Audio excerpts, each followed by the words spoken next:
Сәлем балалар, хал жағдайларың қалай? Бүгін бізде әліппе 1-ші сынып 18-ші сабақ. Л дыбысы мен әріпі тақырыбымыз. Балалар, каналыма тіркеліп, лайк басуды ұмытпаңыздар. Сонымен балалар, бірінші бізде тапсырма. Ненің суреті берілген? Ең бірінші суретте тек бір ара ғана берілген, е? Ал екінші суретте көп аралар берілген. Яғни біз көп заттар болса, көптік жалғауын жалғаймыз. Аралар деп айтамыз.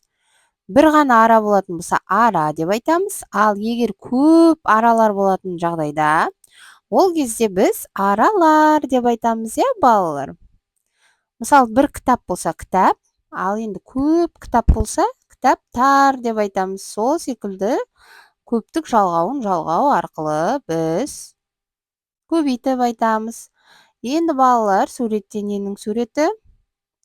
Ала бұзау, е? Екінші, ала қарбыз. Тағы қалай айтуымызға болады? Ала сөмке, ала көйлек. Балалар, ала деген сөз, яғни екі немесе бір немесе екі заттың түстердің қосындысы, е? Ала деп айтамыз. Бұзаудың түсі қандай, балалар? Қоңыр мен ақ аралас, е? Яғни ала бұзау деп айтамыз. Ала қарбыз. Не үшін ала қарбыз деп айтамыз? Өйткені қарбыздың суреті жасыл және ақшыл түстерден құралған, е? Яғни ала қарбыз деп сол себепті айтамыз. Сонымен қатар балалар, енді біздерге мынандай суретте сөздер берілген.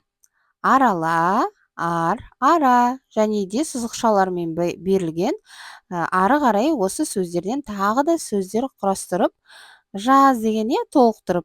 Және де біздің дәптерімізге ара, арал, аралар деген сөзді әдемі етіп жазыңдар деп тапсырма берген.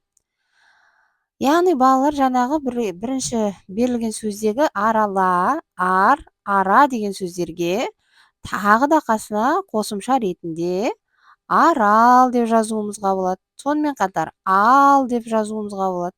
Ала деп жазуымызға болады. Бұл сөздердің көбісінде балалар қандай әріп берілген? Л дыбысы берілген, е? Яғни осылайша біздер көбіне Л әріпі келетін сөздерді құрап жазамыз. Балалар, сонымен бүгінгі біздің тақырыбымыз аяқталды. Сіздерге сабақ ұнады деген ойдамын. Балалар, каналға тіркеліп, лайк басуды ұмытпаңыздар. Сау болыңыздар, балалар.